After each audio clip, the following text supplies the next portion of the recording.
Hello everyone, welcome to IFS. तो आज के सेशन में हम यहाँ पे इनऑर्गेनिक केमिस्ट्री का सिलेबस एनालिसिस करने वाले हैं। आपको बताने वाले कौन कौन से पॉइंट पढ़ने हैं, कहाँ से पढ़ने हैं, ये सारी चीजें आपको समझ में आ जाएगी। ठीक है, तो सबसे पहले अगर आप देखते हो तो इनऑर्गेनिक केमिस्ट्री में सबसे पहला पॉइंट आता है, that is nothing but periodic table. अब पीरियोडिक टेबल अगर आप देखोगे तो नॉर्मली बेसिक इंफॉर्मेशन आपको होती है बीएससी में पीरियोडिक टेबल के लिए, तो इसको अलग से बुक पढ़ने की जरूरत नहीं है। लेकिन अगर आप फिर भी बेसिक आपका क्लियर नहीं है, then you can go for housecraft as well as mishler and tar, उसमें भी आप देख सकते हो। अब यहाँ पे पीरियोडिक क्लासिफिकेशन ऑफ एलिमेंट्स है, Aufbau principle, periodicity, variation of orbital energy. अब ध्यान रखना, आपने जितना भी कवर किया है, मान लो इसमें से आपने ऑर्बिटल एनर्जी नहीं कवर किया है तो अलग से कवर कर लेना जिस भी बुक में आपको मिले। ठीक है, तो सिलेबस आपको छोड़ना नहीं है, इतना आपको ध्यान रखना है। फिर यहाँ पे देखो कितना इजीली मेंशन किया हुआ है कि electronic configuration first and second row element के पता होने चाहिए। अब यहाँ पे कभी कभी इलेक्ट्रोनेगेटिविटी मेंशन किया है, लेकिन क्वेश्चन पूछा जाता है इलेक्ट्रोनेगेटिविटी स्केल पे, जैसे पॉलिंग स्केल है, रॉचो स्केल है, वहां से भी क्वेश्चंस आपके बने हुए हैं। इसलिए आपको ये भी पॉइंट जो है पीरियोडिसिटी, उसको हल्के में मत लेना, बहुत अच्छे अच्छे क्वेश्चन बन सकते हैं।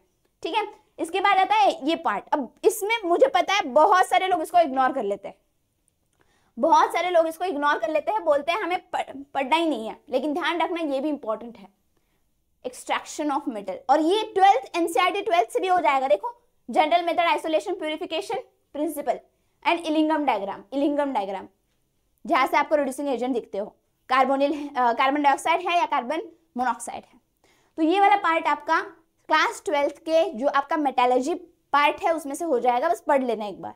ठीक है, उसके बाद आता है बॉन्डिंग।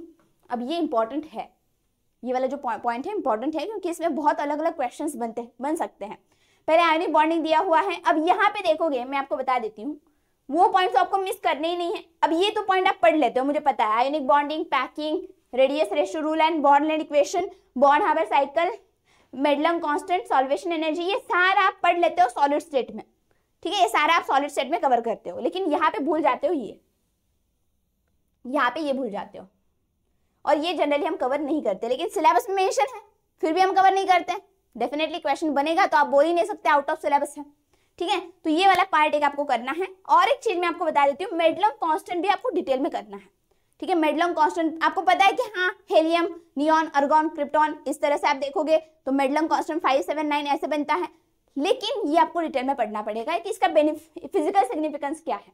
ठीक है, ये बाकी वाला polarising power, polarisability Fazan rule में कवर होता है। मतलब ये सारा जनरली अगर आप देखोगे पार्ट तो आप सॉलिड स्टेट में उसको करते ही हो। ठीक है, फिर आता है कोवेलेंट बॉन्डिंग। कोवेलेंट में ये आपने पढ़ा है, इसमें कोई अलग से पढ़ने की जरूरत नहीं है। Lewis structure, VBT, hybridization, molecular orbital, फिर यहाँ पे अलग से दिया हुआ है सिंपल पॉलीएटॉमिक मॉलिक्यूल करना है। मल्टीपल बॉन्डिंग अप्रोच, ये ध्यान रखना है, इसमें बहुत सारे लोग इसको भूल जाते हैं, that is nothing but electroneutrality principle, उसको भी आपको करना है।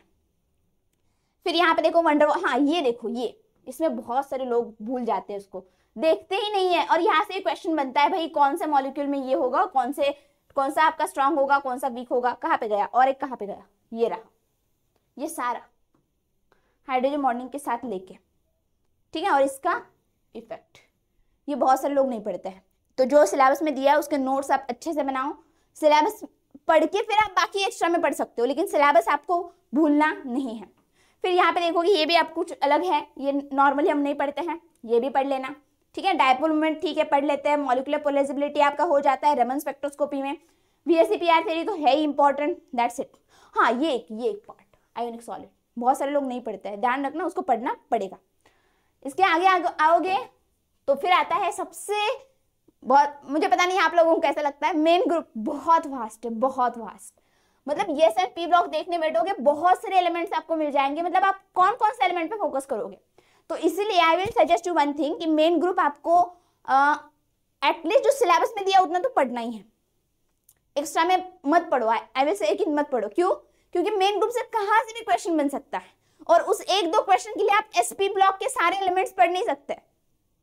ठीक है, तो I will suggest you this thing, otherwise you can do at your on your own risk.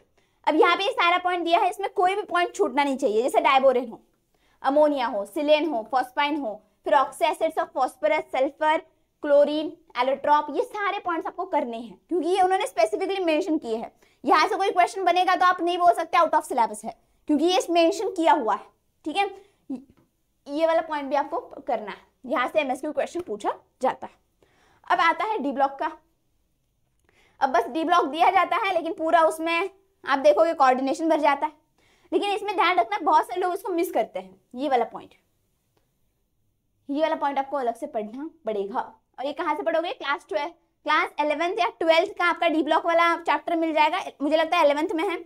उसमें आपको ये सारी चीजें दी हुई, जहाँ पे KMnO4 और K2Cr2O7 के सारे प्रॉपर्टीज दिए हुए हैं। ठीक है, तो ये आपके हाथ से पढ़ सकते हो। फिर पूरा मैकेनिज्म, कोऑर्डिनेशन तो करना ही है, उसको अल्टरनेटिव नहीं है, कोऑर्डिनेशन करना है। No any alternative for coordination and organometallic and bio inorganic. वहां से क्वेश्चन आएंगे, ऐसा कभी नहीं होगा उसमें से क्वेश्चन नहीं आएगा। ठीक है, तो ये सारे पॉइंट्स आपके हुए हैं, आप देख सकते हो। यहाँ पे विल्किंसन आपको करना पड़ेगा, स्पेसिफिकली कार्बोनिल आपको करना पड़ेगा, और इसमें 18 इलेक्ट्रॉन रूल तो आपको करना ही करना है, इसमें तो आपको मिस करना ही नहीं है वो। ये सारी चीजें आप कर लोगे, कोई प्रॉब्लम नहीं है। फिर आता है बायो इनऑर्गेनिक, सबसे इंपॉर्टेंट टॉपिक मुझे लगता है, मतलब इंपॉर्टेंट नहीं बोलेंगे मैं, लेकिन स्कोरिंग बोल सकती हूँ, क्योंकि इतने सिंपल क्वेश्चन बनते हैं आपके बायो इनऑर्गेनिक से। इस बार जो क्वेश्चन बना था, आपका पूछा था कि भाई कार्बोनिक अनहाइड्राइड में कौन सा आपका मेटल आयन रहता है, इतना इजी क्वेश्चन। तो ये वाले आपके सारे आपको कवर करने हैं, इसको मैं आपको बता देती हूँ।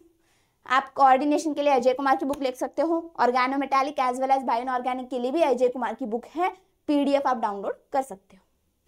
फिर आते हैं ये वाले पार्ट, जो कभी मतलब मैं बता देती हूँ, बहुत सारे लोग इसको करते नहीं, अरे देख लेंगे, जो होगा वो देख लेंगे। लेकिन यहाँ पे सबसे पहले कहाँ पे गया, ये रहा कंडक्टोमेट्रिक, पोटेंशियोमेट्रिक यानी यूवी स्पेक्ट्रोफोटोमेट्री। तो इसके एक्चुअल में जो प्रीवियस ईयर क्वेश्चंस आए हैं, उसको तो आपको सही से एनालाइज करके उसके सराउंडिंग का पूरा पोर्शन आपको कर लेना है, सो दैट कि आपका एक बेसिक नॉलेज बन जाएगा और आपको कॉन्फिडेंस भी आ जाएगा, हाँ ये टॉपिक भी हमने कवर किया है।